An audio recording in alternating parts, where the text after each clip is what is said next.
മഹാന്മാരായ കുമ്പോൽ സയ്യിദന്മാരടക്കം, മഹാന്മാരായ പാണക്കാട് സയ്യിദന്മാർ, മഹാന്മാരായ എത്രയോ സയ്യിദ് കബീലകളുണ്ട് ഇവിടെ. ആ സയ്യിദന്മാരെ കൂട്ടുപിടിച്ചാലല്ലാതെ നാളെ അല്ലാഹുവിന്റെ സ്വർഗത്തിലേക്ക് എത്താൻ അഷ്റഫുൽ ഖൽഖിന്റെ ഉമ്മത്തികൾക്ക് കഴിയൂല.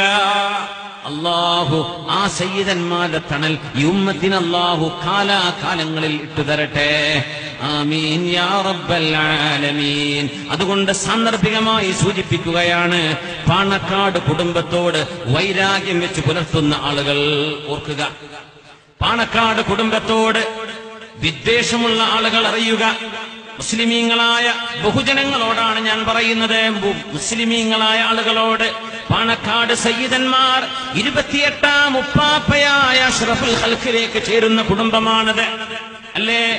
ആ കുടുംബത്തിലെ മഹത്തുക്കളായ സയ്യിദന്മാർ നേതൃത്വം കൊടുക്കുന്ന ഏതെങ്കിലും ഒരു രാഷ്ട്രീയ സംഘടനയുടെ പേര് പറഞ്ഞിട്ടോ, ആ സയ്യിദന്മാർ നേതൃത്വം കൊടുക്കുന്ന ഏതെങ്കിലും ഒരു പ്രസ്ഥാനത്തോട് വൈരാഗ്യമുള്ളതിന്റെ പേരിലോ പാണക്കാട് സയ്യിദന്മാരെ മോശമായി പറയുകയും അവരെ അനാദരവ് കാണിക്കുകയും ചെയ്യുന്ന ആളുകൾ അറിയുക, നിങ്ങൾ കൊണ്ടു നടക്കുന്നത് ഹബീബിന്റെ മാതൃകയല്ല, അഷ്റഫുൽ ഖൽഖിന്റെ മാതൃക.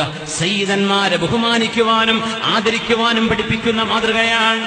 അഷ്റഫുൽ ഖൽഖിന്റെ അഹ്ലു ബൈത്തിനെ കൂട്ടുപിടിക്കാതെ, ഉലമാഇനെ കൂട്ടുപിടിക്കാതെ, ആലിമീങ്ങളും സാദാത്യങ്ങളും ഒരുമിച്ച് പോകുന്ന ഈ ഉമ്മത്തിന് ഇക്കാലം അത്രയും ബഹുമാനപ്പെട്ട സമസ്ത കേരള ജംഇയ്യത്തുൽ ഉലമ ഈ കേരളീയ മുസ്ലിമീങ്ങൾക്ക് നൽകിയ ആ ഒരു മഹത്തരമായ പാരമ്പര്യത്തെ മാറ്റി നിർത്തിയാൽ ഈ ഉമ്മത്തിന് പരാജയമാണ് പരാജയം എന്ന് അറിയണം, പഠിക്കണം. ഈ ഉമ്മത്ത് പാഠം പഠിക്കണം പരാജയങ്ങളിൽ നിന്ന്. ഈ ഉമ്മത്ത് പാഠം പഠിക്കണം അഷ്റഫുൽ ഖൽഖിന്റെ സ്വഹാബികളിൽ നിന്ന്, അഷ്റഫുൽ ഖൽഖിന്റെ അനുയായികളിൽ നിന്ന്. പ്രഫുല്ലമായ മാതൃകയാണ് അഷ്റഫുൽ ഖൽഖും സ്വഹാബികളും നമുക്ക് നൽകിയത്.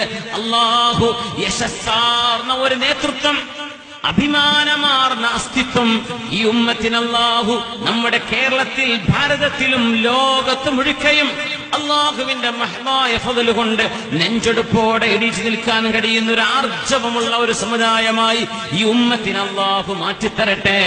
നമ്മുടെ സയ്യിദന്മാർക്ക് അല്ലാഹു ആഫിയത്തും സലാമത്തും കൊടുക്കട്ടെ. നമ്മുടെ ആലിമീങ്ങൾക്ക് അല്ലാഹു ആഫിയത്തും സലാമത്തും ആയുസ്സിൽ ബറക്കത്തും അല്ലാഹു നൽകി അനുഗ്രഹിക്കട്ടെ.